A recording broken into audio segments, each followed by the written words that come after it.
Free Kashmir! Free Kashmir! Free Kashmir! Free Palestine! Free Palestine! Free all indigenous people! Free all indigenous people! Because here in the United States, we've been feeling it for our learned speakers, Mr. Muslim Imran and His Excellency, Mr. Atif Sharif Mian.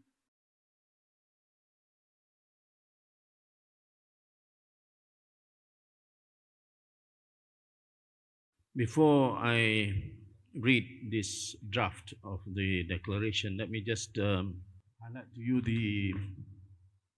I'm very vague about the attendance, but I think there are more than 20 NGOs, both in Malaysia, and also we have friends from Thailand, we have friends from Cambodia, I think we have some from Indonesia,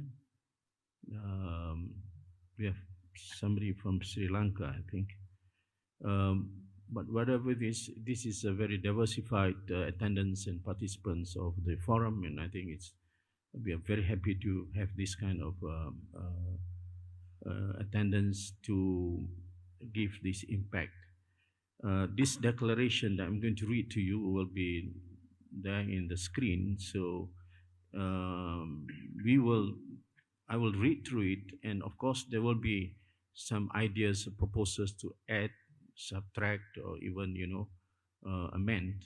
But this declaration will be carried as far as we are going to send this to the United Nations, to the OIC, to the ASEAN Secretariat, and various international forums.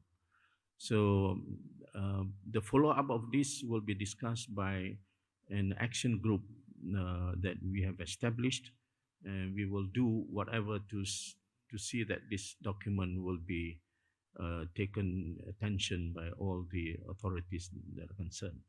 So let me just read it as you see it on the screen, and then we open for suggestions and amendments. Bismillahirrahmanirrahim. The Joint Declaration on Kashmir and Palestine for Freedom and Self-Determination.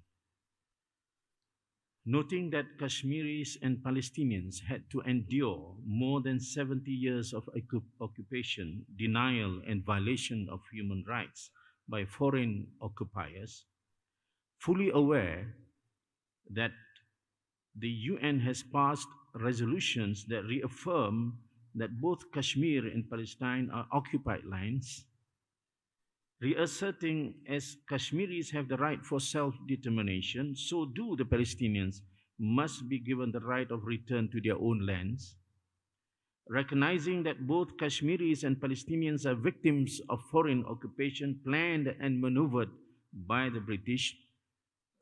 Forgive me for some of the typos.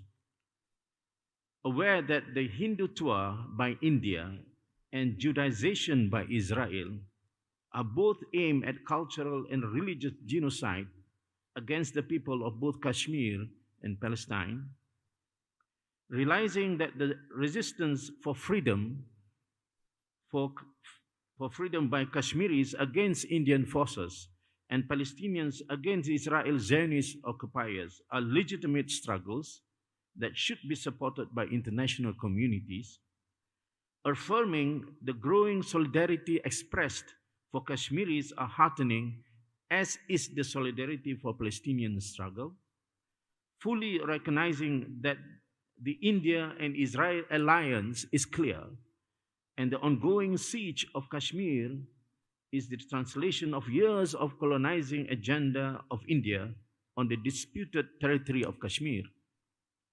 Noting that the two nations, Kashmir and India, are passionate about their brutal occupation of Kashmir and Palestine, the fact that India is one of Israel's biggest arms exports clients, spending about $10 billion over the past decade, Indian police forces have been receiving training in Israel for anti-terror operations which Israel conducts against Palestinians, confirming that the self-determination struggles in Kashmir and Palestine supports the economic, of arms trade between India, Israel, and the United States.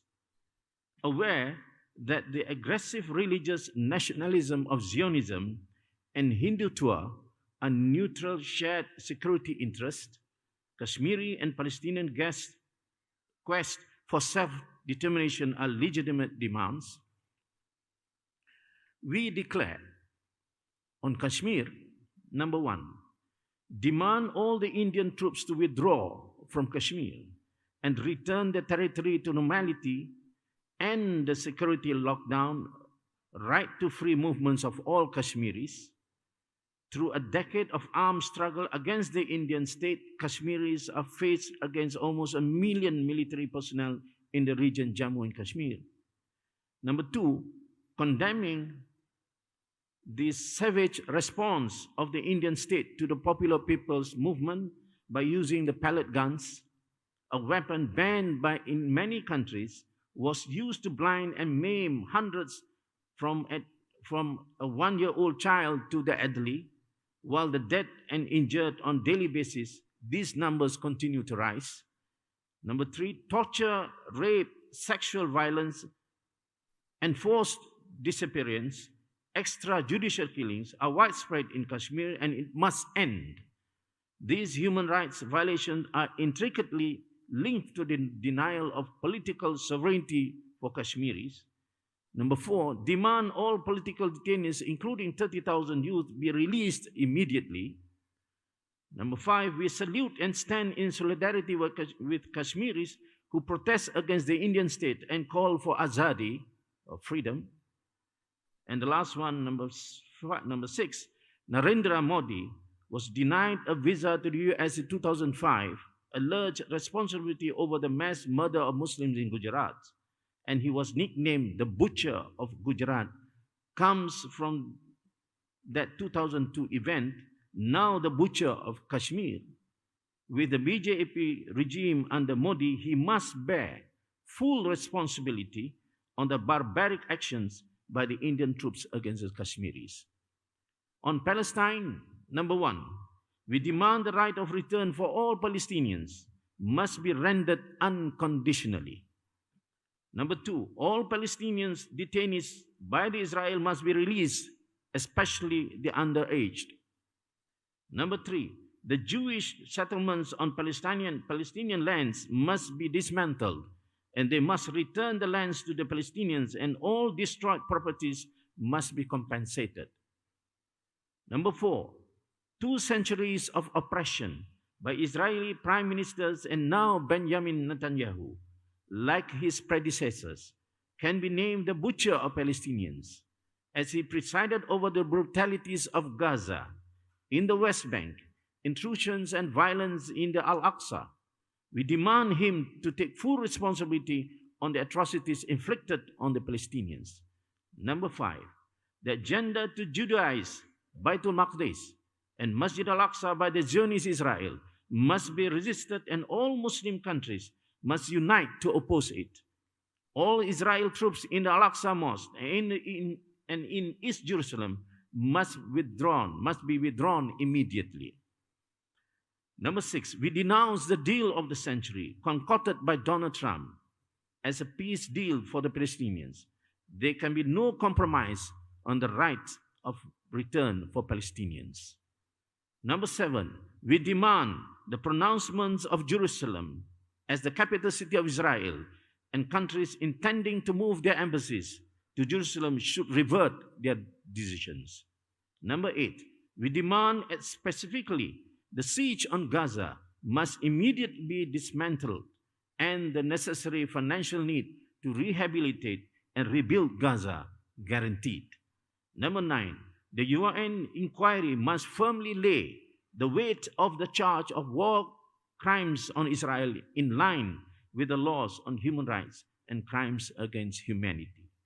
Our final note, as the violence of occupation continues in Palestine daily in the form of illegal settlements and killings, so is the killings in Kashmir. Number two, we regret the democracy has been empty words uttered by world leaders. Human rights regimes seem toothless in the face of the bold barbarism of nation states invested in repressing democracy. Number three, we demand transnational solidarity and activism on the struggles of the Kashmiris and the Palestinians. Number four, solidarity expressed for Kashmiris are heartening, as is the international solidarity for Palestinian struggle. Joining the dots between the occupations of Kashmir and Palestine shows the need for a greater solidarity between these two sovereign struggles. Number five, UN must act to implement all the resolutions which protects the rights of self-determination of Kashmiris and Palestinians. Number six, the years 1947 and 1948 mark the creation of the nation states of India and Israel. These years scar Kashmiris and Palestinians. Palestinians have been dispossessed of territory and many forced into exile. Kashmir was handed over from an unpopular ruler without the legitimacy of popular vote to the Indian state on the October 26, 1947. A condition of that accession is the United Nations resolution of 1948 for referendum on plebiscite, never facilitated by Indian state. Israel and India thus inaugurate the colonial occupations of Palestine and Kashmir. There will be some additions to it, but Dr. Amira was talking about media. We'll put that in. But we have listed the endorsers as I have contacted because we didn't have time. I drafted this about 2 in the morning last night. So we have put down the Malaysian Consultative Council Islamic Organization, the Alliance of World Mosques in Defense of Al-Aqsa, Secretariat for the Assembly of Ulama Asia, Palestine Cultural Organization of Malaysia, Malaysian Kashmir Youth Forum, Muslim Minority Affairs Center, Sejagat Malaysia, Justice and Development Organization of Cambodia, Al-Aqsa Working Group Indonesia. We have also the Council for Humanitarian Network Sheikhul Islam Thailand. We have Salimah Malaysia and Irish Malaysia. So if any of you who came from the organization would like to be part of the list, please go to the secretariat at the back and we will enlist your name. All